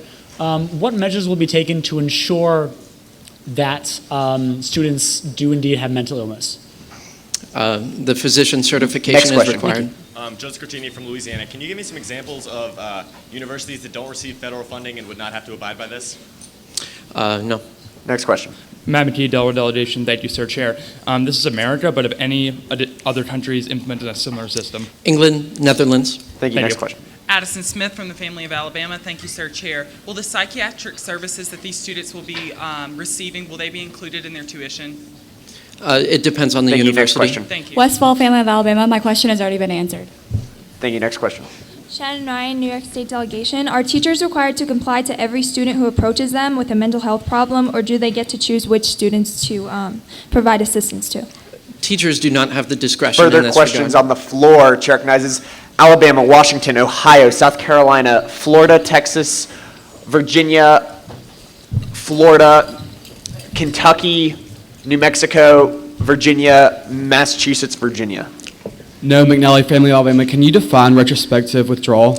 Yes. For example, if a student fails a course because they had depression and couldn't move for 4 weeks, after that depressive episode, they would be able to drop the course that they failed. Next question. Lauren Linus, the Republic of Texas. Would severe panic attacks be covered under your proposal? Yes. Next question. Sydney Kleingartner, Washington State delegation. Are the accommodations in this proposal the same as for physical illnesses or conditions? Yes. Megan Garrett, Commonwealth of Virginia.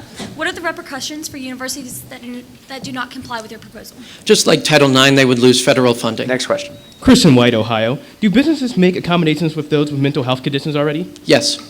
My name is Tina Strock, and I am from Florida. Would the person that certified the student has a mental health issue also need to specify what accommodations they can receive? Yes. Thank you.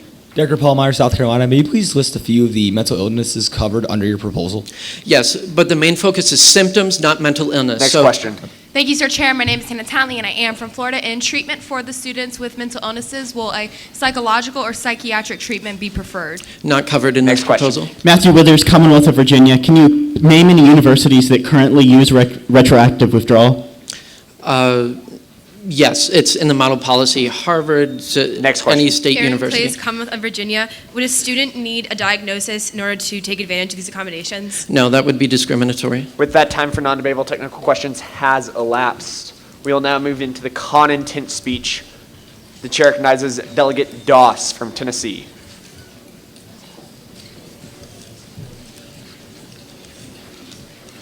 Delegates.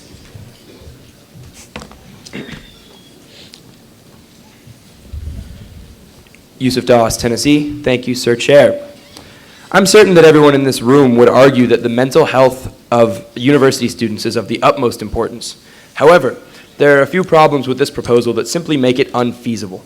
The first point that I would like to make references the Rosenhan experiment conducted by David Rosenhan.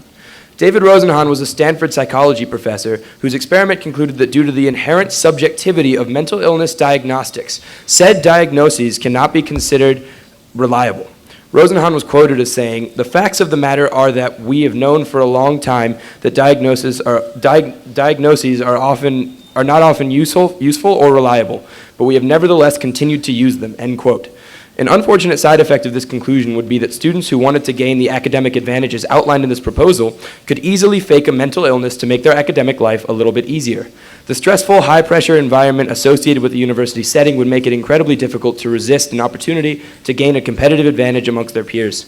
An effective combatant to the mental health problems rampant in our universities needs to maintain academic and medical integrity in order to be successful, and this proposal simply fails to do that.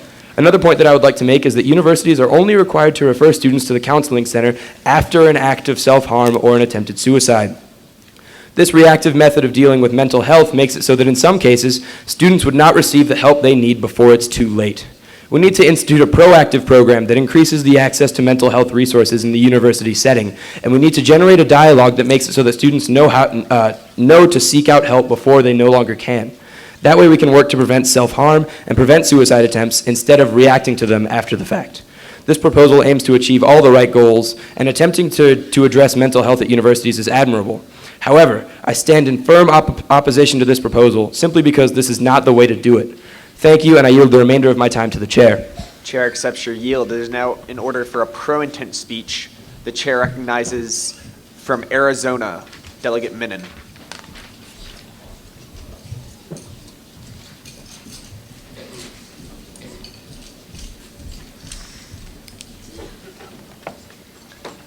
Natasha Menon, Arizona delegation. Thank you, Sir Chair. 86% of the 125 students who committed suicide in 2014 had not sought counseling center assistance. Why? Because of anonymous mental health surveys and other deterrents that the author referenced. By equating seeking treatment with receiving punishment, colleges are actively discouraging their students from addressing their illnesses and learning how to properly care for themselves. What's worse is that these cases are usually dealt with by administrative bodies that have zero experience with mental health. The Bazelon Center for Mental Health Law alone has represented plaintiffs suing St. Joseph's College, Mount Holyoke College, Gonzaga University, Western Washington University, and Marietta College for improperly responding to a mental health crisis. One similar case involved a college student who fell into a depressive episode 6 weeks before his finals. He basically stayed locked in his room for that time period, but the college didn't feel the need to tell his parents. It was only when he got home that his parents discovered what he was struggling with. Instead of accommodating the student and allowing him to retroactively withdraw from his courses, like what would take place if a student had a concussion or cancer, the college gave him failing grades. When the family sued, the attorney representing the university stated that allowing this would encourage students to wait to see what their grades they got and then try to retroactively withdraw from a course. Now, before future CON delegates and the previous CON delegate come up here and say that people will indeed abuse the system, just remember that the infrastructure for all of these policies is already in place for physical illnesses, and this proposal would just adopt the same policies. The truth is, these schools are prioritizing their public image over their students. As urban philosopher Michelle Obama stated, whether an illness affects your heart, your leg, or your brain, it's still an illness, and there should be no distinction. With these kinds of collegiate policies, let's ask who the system is really protecting. We will now move on to CON debate. Any delegates wishing to speak in opposition to this proposal?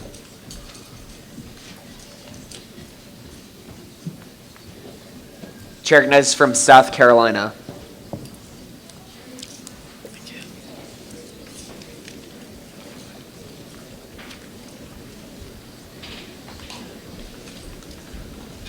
Delegate, your time has begun. Dorothy Giorgio, South Carolina. I'd like to reserve my right to yield the remainder of my time to Johnson from Missouri. Such is your right. Thank you. Every single university receiving federal funding is already required by law to abide by the Americans with Disabilities Act and can be sued for noncompliance, which allows students to claim need-based accommodations. The provisions outlined in the ADA are far more comprehensive than those in this proposal, applying to all disabilities, including mental health. This proposal would change nothing, as colleges and universities can only deny accommodations that would fundamentally alter the educational program or academic requirements essential for fulfilling licensing agreements, and can be prosecuted for unjust expulsion in concordance with the ADA. The ADA even applies to private institutions, so it would simply be ridiculous and redundant to suggest legislation that already exists in a far superior form. I yield the remainder of my time to Johnson from Missouri.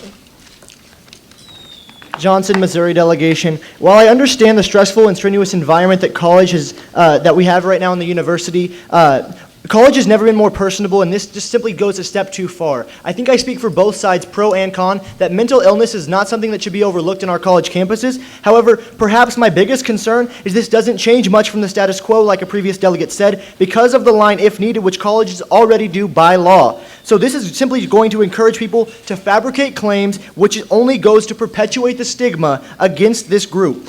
As the author stated, this doesn't need a diagnosis, so the problem is physical illness is much easier to fabricate and much harder to diagnose. So with that, I yield back. Chair accepts your yield. We will now move into the first pro speaker. Are there any delegates wishing to speak in favor of this proposal? Any that have not yet spoken in this plenary session or the General Assembly sessions yesterday?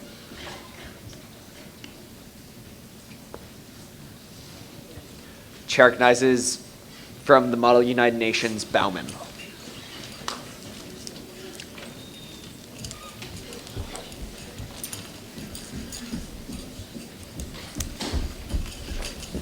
Sabrina Huang, Model United Nations. Thank you, Sir Chair. Sorry, delegate, you are not recognized. I reserve my... Delegate, you are not recognized. Olivia Bowman, Model United Nations. Thank you, Sir Chair. I reserve my right to yield the rest of my time to Huang from the United Nations. So I just want to address a few points. This is just like an IEP or 504 plan for colleges, but instead of having to go through the disability office through colleges that are only just now getting the messages about 504 plans, students will be able to access these more specific accommodations without having to be absurdly persistent. Instead of having to be sent to millions of different offices, to places such as high as the dean or later even the president's office because their universities don't understand their needs, this mandates that students' obvious needs for accommodations will be met.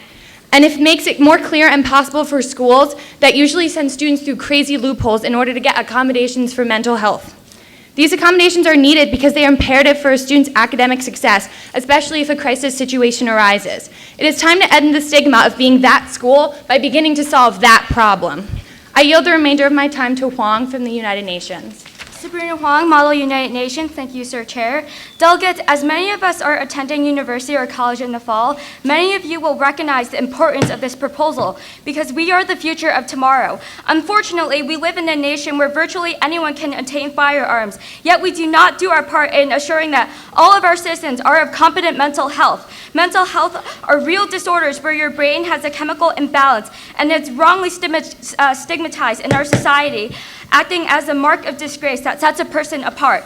Instead of shaming students that have depression or anxiety, we must do our part to ensure that every institution of higher learning... Time for this round of debate has elapsed. A reminder, delegates, amendments are in order for the next 10 minutes. We'll now move into the next round of con debate. Any delegates wishing to speak in opposition to this proposal?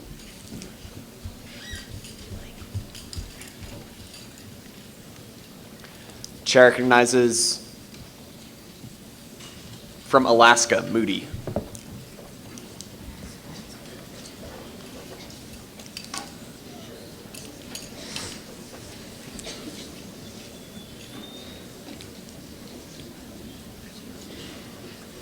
Delegate, your time has begun. Delegate Moody, Ambassador Delegation, State of Alaska. I reserve my right to yield remaining time to Clements from Texas. Such is your right. Okay, thank you. I really like the intent of this bill. I know that's a little cliche, but I did run into some issues with it at the very end. At the very end, it says that students who have made suicidal gestures and have been known to contemplate suicide, the information concerning that will be given to the college itself or the university and then submitted to a counseling office. Individuals who are contemplating suicide often have low self-esteem. Sharing this information with individuals at a secular university, individuals who might be student peers, and individuals who might not be trained in suicide assistance could endanger the life of the individual contemplating suicide. For this reason, I would encourage the bill to be amended in the future so that the individuals at the university would have to consent to their information being sent to the university itself rather than directly to the counseling office. Thank you. I yield the remainder of my time to Clements from Texas. Thank you, Delegate. Jordan Clements from the Republic of Texas. Thank you, Sir Chair. My fellow delegates, again, super cliche, I applaud the intent of the proposal. Mental health is definitely a problem, needs to be solved in our colleges. However, and I do agree with the fact that colleges not expel students due to mental health issues, but there is a couple glaring issues with this proposal that it allows counseling centers to allow. Dropping out of classes, getting out of assignments, and most importantly, allowing you to work at home. It is a well-known fact that after traumatic experiences with such as PTSD, the best way to cure yourself is to get back to your personal schedule, to get back to normalcy. That is my main particular problem with this. That is the only way that we can do this. Instead, what will happen is that if they get out of the normalcy from before, they will simply sulk in the depression and can make it worse. The only way to cure is to get back to normalcy. Delegate, your time has elapsed. We will now move into pro debate. Any delegates wishing to speak in favor of this proposal?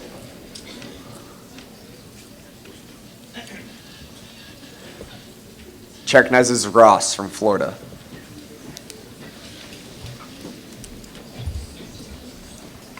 My name is Becca Ross, and I am from Florida. I would like to reserve my right to yield the remainder of my time to Pettit from Pennsylvania.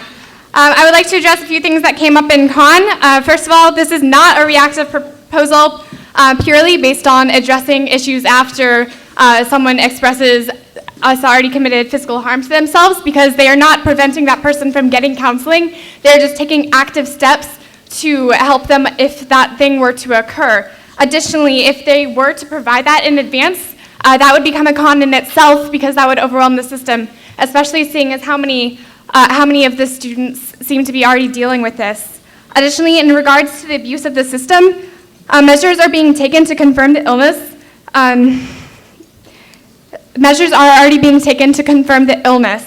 Additionally, a delegate has mentioned that their only concern with this proposal, I'm going to forget, that their only particular concern with this proposal, I can't remember because I didn't get to finish writing their notes down. So I'm going to go ahead and yield the remainder of my time to Pettit from Pennsylvania.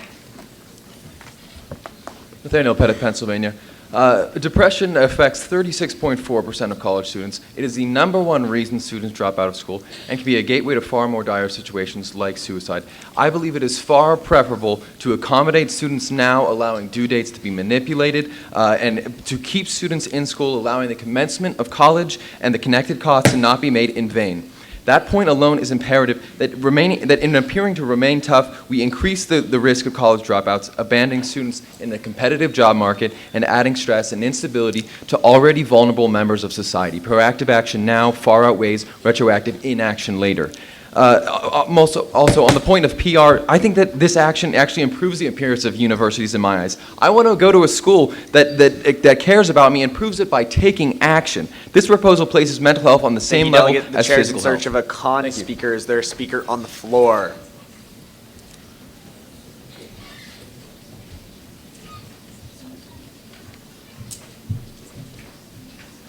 Chair recognizes from New Jersey, Gabriel.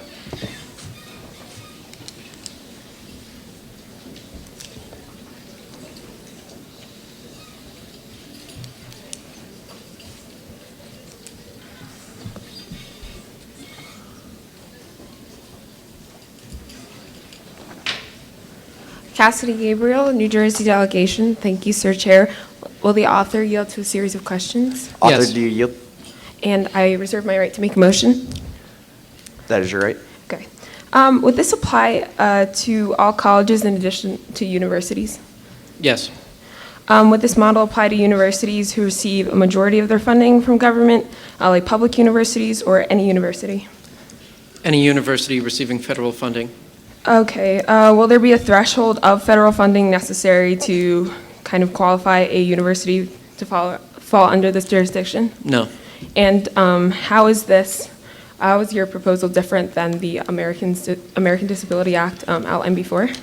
That's a very good question. So to be quite frank, people who have raised this concern have basically missed the entire point of the proposal. So why is this necessary? So the Americans with Disabilities Act doesn't already guarantee these specific accommodations, meaning schools have infinite discretion to invent whatever mental health policies they want, i.e. kicking out students with depression. Although schools have lost many lawsuits on this topic, a student shouldn't have to hire an attorney to receive fair treatment. Furthermore, the ADA was amended in 2008 to include mental health discrimination. Every single story I mentioned occurred after 2008. The Okay. ADA did nothing. Thank you. I motion to extend debate by 2 rounds. It has been moved that debate be extended by 2 rounds. This will require... So require a second. Is there a second on the floor? Second! All those in favor, please say aye. Aye! All those opposed? Nay! It is the opinion of the chair that the nays have it. This motion does not carry. The chair is not in doubt. Delegates, it is not in order to clap. Delegates, the undercurrent will cease, and we will move on to a pro speaker.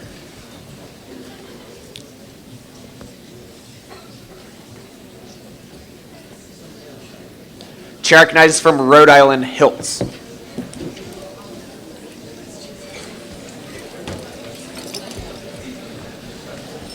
Delegates.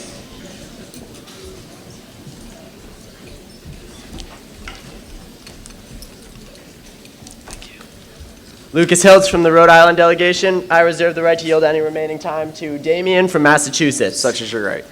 In our nation, we have the tendency to coddle our citizens. We often pretend they are entirely incapable of making their own decisions. In our schools, the circumstances are the same. Schools are designed to prepare students for life after college. These students with mental illness will likely have this condition for long after college. After schooling, they will need to have the skills to balance health and work at the same time. They should never have to choose one over the other. But this is exactly how schools are forcing them to act. They are forced each time to pick education over health or face being dismissed from the education they have earned. And for the argument that people will take advantage of this, I ask, when has that ever stopped us? Every individual needs to learn one day the concept of self-responsibility.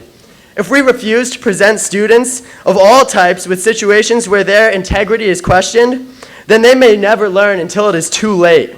So let them take advantage of it. Let them learn of responsibility through trial by fire.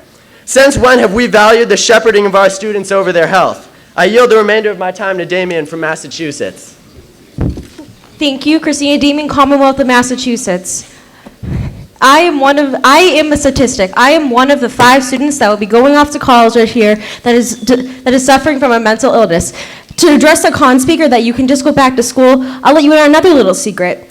You don't want to go back to school. You are suffering. You don't want to be in class. It's all you can think about is your sadness and what you're feeling.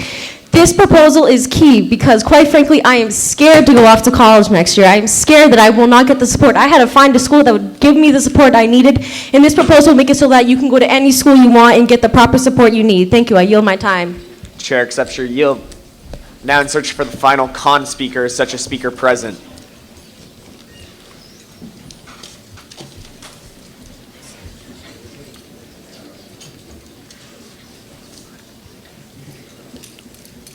The chair recognizes from California, Hugh.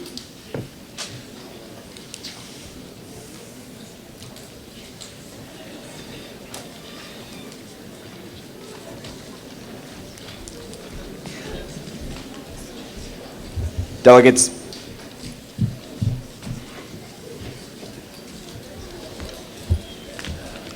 Thank you, Sir Chair. My name is Rebecca Moo from the Author, please California suspend. delegation. And I'd like to Thank you. reserve the right to yield the remainder of my time to Nada Jaran from Missouri. Such is your right. Thank you. I do believe that people in the U.S. with mental disorders are looked heavily down on. And I totally agree because I am part of that statistic, I guess, as the previous speaker had said. I suffer from depression. I have taken weeks off of school, and I totally understand. Wearing long sleeves in 85-degree weather for weeks and months on end, it's ridiculous. But the one thing about this proposal is just I don't think that the government understands the people. People understand people, but governments do not understand people. And I don't think that we should be having the government legislate over colleges, because the thing is, it should be a relationship between the student and the teacher, not the government and the government and the student. I don't think that my problems should be highlighted by the government. It should be highlighted by myself and my will to come out to my teacher and talk to them, have a one-on-one conversation, talk about what I'm going through, not just making excuses for myself, but working with that teacher to see what I can go through with. And that's why I do not support this proposal. I yield the remainder of my time to the delegate from Missouri, Mr. Jarn. 50 seconds. Rakesh Nataraj, Missouri delegation. I'm sorry, Delegate, you're out of order. You did not display your placard. Please take your seat. With that, we will now move into the author's closing summation. Proposal author, you have 3 minutes and 26 seconds. Begin when you are ready. Thank you, John Ball of Ohio. Now, first off, it has been said that we should allow students to work with their teachers. In case I was not clear in any of my previous stories that I shared, all of those instances were when students tried to work with their teachers. That has not worked, and it has been abominable, unless you think teachers have the mental health training to deal with these students. Now, furthermore, let's talk about physician certification. Are students going to take advantage of this? Now, there is a reason why I chose these specific accommodations. If I were looking for special treatment, I would not have copy-pasted the accommodations that schools offer for students with physical illnesses as offered in this proposal. Now, I have never once heard before that a student has faked cancer, a broken leg, or any physical illness. You know why? Because they need a doctor's certification. One individual handed me a note and asked, it doesn't seem that my proposal requires a student to receive physician certification. That's because the law already requires students to receive a physician's certification. To have said so would have been redundant. Now, furthermore, in regard to the Americans with Disabilities Act, just to reiterate, once again, let's look at the timeline. So every single one of the cases I mentioned occurred after 2008. And the reason why schools discriminate against the mentally ill is because they find it profitable. This proposal makes it no longer profitable to discriminate. Now, since the majority of cons were simply ignorant to what is already in mental health policy or what is required of universities or what is truly going on, I'm going to assume that all con statements were legitimate concerns from here on after. Now, schools have attempted to justify their practices time and time again by saying that offering these accommodations would be too hard or violate their academic goals. Let's look at a university who said this would be too hard. Princeton University said that allowing a student to pursue 2 classes instead of 4 would have been a violation of the, quote, Princeton experience. And then they felt they had no choice but to expel him. Imagine a school expelling a student for having a broken leg. Now, I've been in the mental health advocacy community for a long time with the National Alliance on Mental Illness, and during that time I've been called many things. A pill popper, nut job, psycho, seeking special rights. My assertion that mental illness is not a choice or all in your head, just like any physical illness, does not come from my desire to seek special treatment or the cavalier assumption that I am just waiting to see how my grades turn out and then get a physician to tell my school that I did so intentionally. Now, schools, once again, are purely worried about their PR risk. Nothing else. Nothing including their desire to make proper academic curricula. But more to the point, these disciplinary measures stand in direct violation of Title II of the Americans with Disabilities Act and Section 504 of the Rehabilitation Act of 1973. Businesses comply with the ADA. The government complies, and schools must comply. But currently, the mentally ill are treated as conditional citizens below their physically ill counterparts. And as anyone who has attempted suicide will tell you, it gets better, but it only gets better. Thank you, proposal author. Your time has elapsed. Thank you. We are almost starting to vote. Will the rovers please seal the chambers? The motion before the plenary session is that proposal number 174 do now pass. All those in favor, please stand and say aye. Aye. All those opposed, please stand and say nay. Nay. By your vote, you have passed this proposal.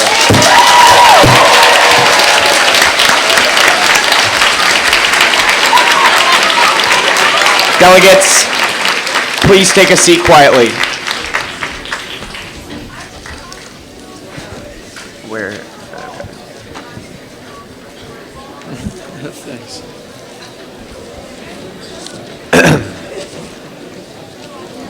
The chair is now in search of a motion to adjourn from a delegate who has not spoken since their first committee presentation.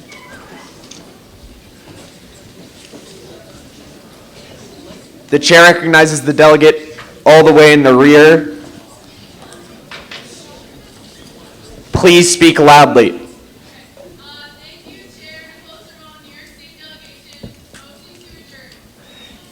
It has been moved that we adjourn. This motion requires a second. Second. All in favor, please say aye. Aye. All opposed, nay. Nay. By your vote, you have passed this motion. We are adjourned. The chair is not in doubt.